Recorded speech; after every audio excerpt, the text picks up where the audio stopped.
ஆண்கள் பலவிதம். ஒவ்வொரு ஆண்களுமே ஒவ்வொரு விதம். அதில் உங்களுடைய ஆண் எப்படிப்பட்டவர், அவரை கவர்ந்து இழுக்கிறதுக்கு உங்ககிட்ட இருக்க வேண்டிய தேவையான குணம் என்ன அப்படிங்கிறத தான் நாம் இந்த பதிவில் பார்க்க போகிறோம். ஸோ வீடியோக்குள்ளே போகிறதுக்கு முன்னாடி நீங்கள் இன்னும் நம்மளோட சேனலை சப்ஸ்கிரைப் பண்ணாமல் இருக்கீங்க அப்படின்னு சொன்னால் மறக்காமல் நம்மளோட சேனலை சப்ஸ்கிரைப் பண்ணி வச்சுக்கோங்க. ஒவ்வொரு ஆணுக்குமே ஒவ்வொரு குணமுடைய பெண்களை தான் ரொம்ப பிடிக்கும். அதில் உங்களுடைய ஆண் எப்படிப்பட்டவர், அவருக்கு நீங்கள் எந்த மாதிரியான குணத்தோடு இருந்தால் உங்களை அவருக்கு பிடிக்கும் அப்படிங்கிறது தான் நம்ம இந்த வீடியோவில் ரொம்ப டீட்டெயில்டாகவே பார்க்க போகிறோம்.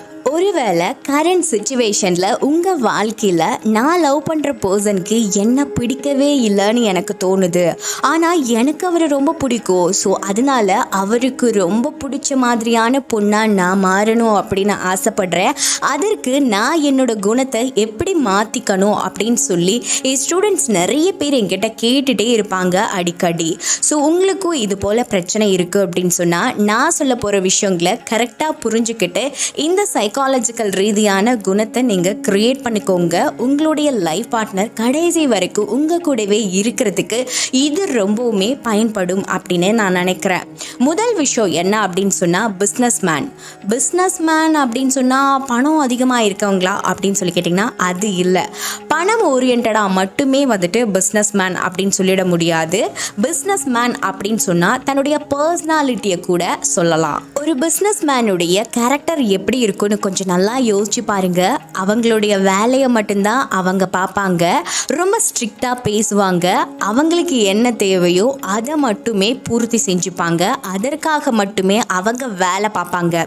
ஒன் லைனரில் சிம்பிளாக அவங்க எல்லாருக்கும் புரிகிற மாதிரி சொல்லணும் அப்படின்னு சொன்னால் ஃபினான்ஷியல் ரீதியான மென்டாலிட்டியில் இருப்பாங்க. அது மட்டும் இல்லாமல் எனக்கு என்ன தேவை, என்னோட வாழ்க்கைக்கு என்ன தேவை, நான் என்ன பிறருக்கு கொடுக்கணும் அப்படிங்கிறதுல அக்யூரேட்டாக இருப்பாங்க. ரொம்ப சிம்பிளாக சொல்லணும்னா ஆளுமை திறனோடு இருப்பாங்க. அழுக மாட்டாங்க, ஒளர மாட்டாங்க, வேதனைப்பட மாட்டாங்க, எமோஷ்னல் பாண்டிங்குள்ளே வரவே மாட்டாங்க. ரொம்ப கேஷுவலாக இருப்பாங்க. தனக்கு அப்படின்னு சொல்லி மரியாதையை எதிர்பார்த்துட்டே இருப்பாங்க.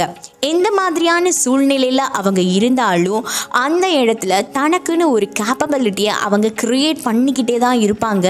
ஆனால் இந்த இடத்துல அவங்க தெருவில் இறங்கி சண்டையெல்லாம் போட மாட்டாங்க. ரொம்ப டீசெண்டாகவே இருப்பாங்க. பெருசாக ஓவர் ரியாக்ட் பண்ணவே மாட்டாங்க. ரொம்ப பிடிச்ச அழகான பொண்ணு வந்தால் கூட ஹாய் ஹலோ அப்படிங்கிறதோட நிறுத்திப்பாங்க. ரொம்ப பெருசாக வர்ணித்து அவங்களுக்காக ரொம்ப அடிக்ட் ஆகலாம் மாட்டவே மாட்டாங்க. இந்த மாதிரியான கேட்டகரியில் இருக்க பர்சன் உங்களுடைய துணையாக இப்போ இருக்காங்க அப்படின்னு சொன்னால் அவங்களுக்கு எப்படிப்பட்ட பொண்ணை பிடிக்கும் அப்படிங்கிறத பார்க்கலாம். ஒரு சில பெண்களை பார்த்துருப்பீங்க, ஹஸ்பண்ட் ஒரு தடவை முறைச்சி பார்த்தாருனாவே அவருக்கு என்ன பிடிக்கும் என்ன பிடிக்கல அப்படிங்கிற விஷயத்த சரியாக புரிஞ்சுக்கிட்டு அதை அவங்களுக்கு கொண்டு வந்து கொடுப்பாங்க. சிம்பிளாக சொல்லணும் அப்படின்னு சொன்னால் சமைப்பாங்க, துவைப்பாங்க, வெளி உலகத்தை பற்றி தெரிஞ்சுக்க மாட்டாங்க. அப்படி தெரிஞ்சாலுமே அதை ஹஸ்பண்ட்காகவே மறந்துடுவாங்க. புரியுதுங்களா? அவங்களுக்கு ஃபேவரட்டாகவே நடந்துப்பாங்க. பாருங்கள், என் ஹஸ்பண்ட்க்கு இது பிடிக்காது, என் ஹஸ்பண்ட் சொன்னால் தான் நான் இதை செய்வேன், என் ஹஸ்பண்ட் சொன்னால் தான் என்னோடய அம்மா வீட்டுக்கு போவேன் அப்படின்னு இருப்பாங்க இல்லையா? ஸோ இந்த மாதிரி பொண்ணுங்களை தான் இந்த பிஸ்னஸ் ஓரியன்டாக மைண்ட் செட் இருக்கு இல்லையா, அவங்களுக்கு ரொம்பவுமே பிடிக்கும். அதாவது தான் கைக்குள்ளேயே அந்த பொண்ணு இருக்கணும், தான் கையை தாண்டி அந்த பொண்ணு வெளி உலகத்தை பெருசாக தெரிஞ்சுக்கக்கூடாது. அப்படி தெரிஞ்சுக்கணும்னு நினச்சாலும் இந்த மனுஷன் அலோவ் பண்ணாதான் அந்த பொண்ணால் தெரிஞ்சுக்க முடியும். அதாவது லைனில் சொல்லணும் அப்படின்னு சொன்னால் வாயில்லா பூச்சியாக இருந்தால் மட்டும்தான் இந்த மாதிரியான பர்சன் கூட வாழ முடியும். இல்லை அப்படின்னு சொன்னால் வாழறது ரொம்பவுமே கஷ்டமான விஷயம். ரெண்டாவது கேட்டகரி என்ன அப்படின்னு சொன்னால் எமோஷ்னல் கனெக்டிவிட்டியோடு இருக்கக்கூடிய ஒரு பர்சனை நீங்கள் காதலிக்கிறீங்க அப்படின்னு சொன்னால், அதாவது நான் சொல்கிற ஒரு எடுத்துக்காட்டு புரிஞ்சுக்கோங்க. நீ இல்லைனா என்னால் வாழவே முடியாது, நீ என்னை விட்டு போயிட்டா அப்படின்னா எனக்கு வாழ்க்கையே இல்லை, நான் உன்னை சார்ந்து தான் வாழ போகிறேன். அதாவது ஃபினான்ஷியல் ரீதியாக சார்ந்து வாழறதில்ல, நீ என் கூட இருந்தால் தான் என் வாழ்க்கை பயணம் அழகாக இருக்கும். ஒருவேளை நீ இல்லாமல் போயிட்ட அப்படின்னா என்னுடைய மனக்கோட்டை இடிஞ்சு போயிடும். நான் உன்னை டிபெண்ட் பண்ணி தான் என் வாழ்க்கையவே வாழ்ந்துக்கிட்டு இருக்கேன் அப்படின்னு சொல்லி சில ஆண்கள் வந்துட்டு வெளிப்படுத்துவாங்க.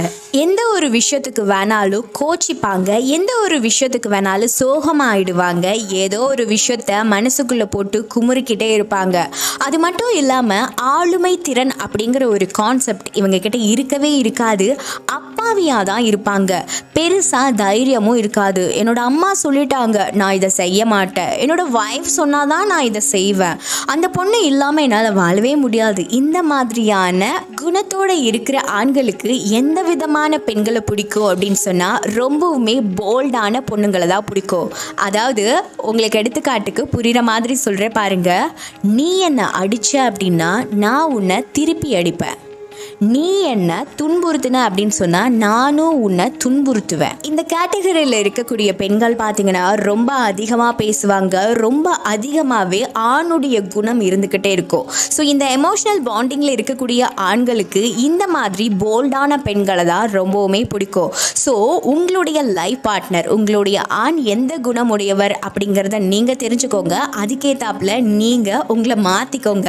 மாற முடியாது ஒரு பக்கம் அப்படின்னாலுமே உங்களால் இதிலிருந்து விலக முடியும். இந்த மாதிரி ஒரு பர்சனை நாம் லவ் பண்ணிகிட்ருக்கோம். அப்போது இவருக்கும் நமக்கும் செட் ஆகாது அப்படின்னு சரியாக புரிஞ்சுக்கிட்டு நீங்கள் விலகிட்டீங்க அப்படின்னா லைஃப் சேஃப் ஆகிடும். இல்லை அப்படின்னு சொன்னால் பிற்காலங்களில் ரொம்பவுமே ஃபீல் பண்ணுவீங்க. ஒரு போல்டான ஆணை நீங்கள் கல்யாணம் பண்ணிவிட்டு நீங்களும் போல்டாக இருந்தீங்க அப்படின்னு சொன்னால் 2 பேருக்கும் முரண்பாடுகள் சண்டை ஆகிடும். அதே மாதிரி எமோஷ்னல் கனெக்டிவிட்டியில் நீங்கள் இருந்துட்டு நீங்கள் இன்னொரு எமோஷ்னல் கனெக்டிவிட்டியில் இருக்கக்கூடிய இன்னொரு ஆணை கல்யாணம் பண்ணிக்கிட்டீங்க அப்படின்னு சொன்னால் அந்த இடத்துலையுமே 2 பேருமே ஒரே மாதிரி இருக்கிறதுனால ஒற்றை மனநிலை ஒத்து போகாது. ஸோ அதனால பிரிவினை வந்துடும். ஸோ இந்த பதிவு உங்களுக்கு பயனுள்ளதாக இருந்திருக்கும் அப்படின்னு நான் நம்புகிறேன். ஒருவேளை பயனுள்ளதாக இருந்தது அப்படின்னு சொன்னால் லைக் பண்ணிக்கோங்க. இந்த வீடியோவை உங்களோட ஃப்ரெண்ட்ஸுக்கும் ஷேர் பண்ணுங்கள்.